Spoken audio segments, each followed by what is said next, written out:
sa mundong napapanaginipan lang natin. Isang mundong kung saan ang private jet ay parang taxi lang nila.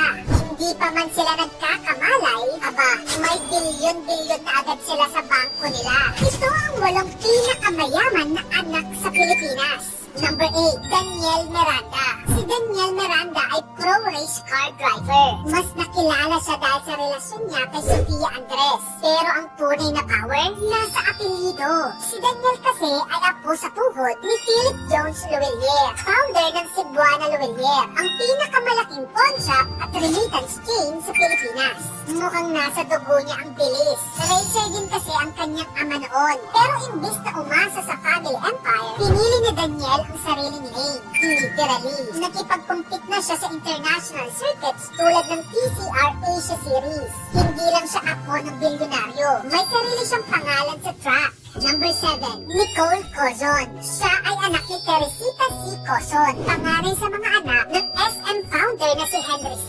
Ang ibig sabihin, direct line siya sa isa sa pinakamalalaking yaman hindi lang sa Pilipinas kundi sa buong Asia. Nag-aral si Nicole sa Central St. Martins at Royal College of Art sa London. Ngayon, isa siyang UK-based artist na may exhibit sa London, Rome at Manila. Old money ang background niya, pero modern creative identity ang meron siya. Number 6, Dominic Cuangco Hearn. Apelyidong parang royalty sa Pilipinas. Cuangco. Si Dominic ay anak ni na Gretchen Barreto at Tony Boy Cuangco. Lumaki siya sa spotlight pero hindi nag-showbiz. Nag-focus siya sa fashion. Nag-aral sa Instituto Marangoni sa London at nagtapos ng magna cum laude sa California. Pinili niyang mag-build ng sariling brand, hindi lang umasa sa family legacy. Number 5, John Paul Ang. Panganay na anak ni Ramon Ang, ang chairman at CEO ng San Miguel Corporation. Ang net worth ng kanyang pamilya nasa $3.75 billion. At hindi siya naghihintay lang. Siya na ngayon ang vice chairman, president at COO ng San Miguel. Malinaw ang succession plan. Hindi ito fantasy. Siya na ang susunod na CEO in the making. Number 4, Camille Villar, real estate royalty. Ang reyna ng mga nepo babies. Si Camille Villar ay anak ni Manny Villar na may net worth na tinatayang $11 billion.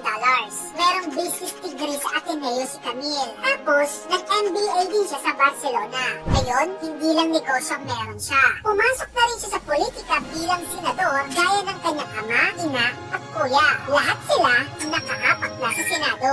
Number 3, Rosso Zubel, all money icon. Yan ang pamilya Zubel de Ayala. Kontrolado nila ang Ayala Land, GPI at Globe Telecom. Ang kanilang net worth, tinatayang nasa $3.4 billion.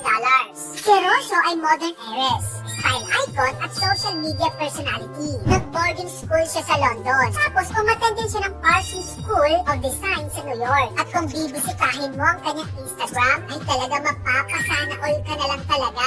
Number 2, Katrina Razon. Siya ay anak ni Enrique Razon Jr., isa sa pinakamayayamang tao sa bansa with around $11.5 billion net worth. Pero si Katrina Razon hindi agad pumasok sa kanilang port empire. Pinili niyang maging DJ.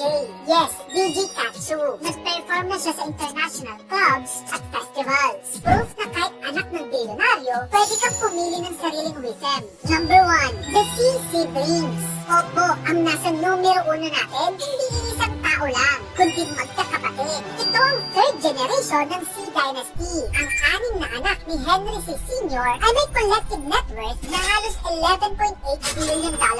Sa ilalim ng SM Investments, kontrolado nila ang malls, bangko, retail chains at hotels. At sa likod nila, nakabang na ang susunod na henerasyon, the next heirs, the next board members, the next billionaires. Ang tanong, mas mahirap ba maging self-made o mas mahirap panindigan ang isang empire na nauna na sa'yo? Tara, pag-usapan natin yan sa comment section. At kung gusto mo pa na mag-ito pang klaseng contents, dito lang yun sa channel ko kaya follow ka na. Mag-subscribe ka na rin sa aking YouTube channel. Yun lang, maraming salamat sa panonood mga kamagkano.